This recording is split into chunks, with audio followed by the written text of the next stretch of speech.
Club বিশ্বকাপে Brazilian club পালমেইরাসের সঙ্গে ২-২ গোলে ড্র করেছে ইন্টার মায়ামি। এই ড্রয়ের মাধ্যমে পরবর্তী রাউন্ড নিশ্চিত করেছে ইন্টার মায়ামি। মেজর লিগ সকারের প্রথম দল হিসেবে পরবর্তী রাউন্ড নিশ্চিত করেছে ইন্টার মায়ামি। মেজর লিগের বাকি দুই দল লস অ্যাঞ্জেলেস এবং সেটেল সাউন্ডার্স গ্রুপ পর্ব থেকে বিদায় নিয়েছে।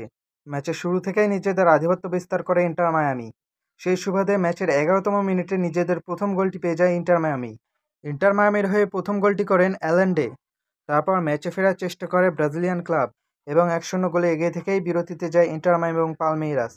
প্রথমার্ধের পর আবারও পালমেইরাস ইন্টার মায়ামির ওপর একের পর এক অ্যাটাক করতে থাকে, কিন্তু তাদের ফিনিশ লাইন কোনোভাবেই কাজ করছিল না। তারপর নিজে জাদু দেখান লুইস সুয়ারেজ। ইন্টার মায়ামির হয়ে দ্বিতীয় গোলটি তিনি করেন। সেই সুবাদে ২-০ গোলে এগিয়ে যায় ইন্টার মায়ামি। কিন্তু পালমেইরাসের একের পর এক অ্যাটাকে ডিফেন্স লাইন বিধ্বস্ত হয়ে যায়, যার ফলে ৮০তম মিনিটে বদলি খেলোয়াড় পাউলিনহো পালমেইরাসের হয়ে প্রথম গোলটি করেন।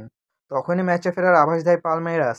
তারপর ম্যাচের ২৭ মিনিটে মাউরিসিওর গোলে সমতায় ফেরে ব্রাজিলিয়ান ক্লাবটি এবং শেষের দিকে নিজেদের আধিপত্য আরও বিস্তার করে, কিন্তু কোনো দলই আর ফিনিশ লাইন টাচ করতে পারেনি, যার ফলে ড্র নিয়েই মাঠ ছাড়ে দুই দল এবং এই ড্রয়ের মাধ্যমে গ্রুপ চ্যাম্পিয়ন হয়ে যায় পালমেইরাস এবং পরবর্তী রাউন্ডে খেলবে তাদের নিজেদেরই লোকাল ক্লাব বোতাফোগোর সাথে এবং ইন্টার মায়ামি খেলবে পিএসজির সাথে।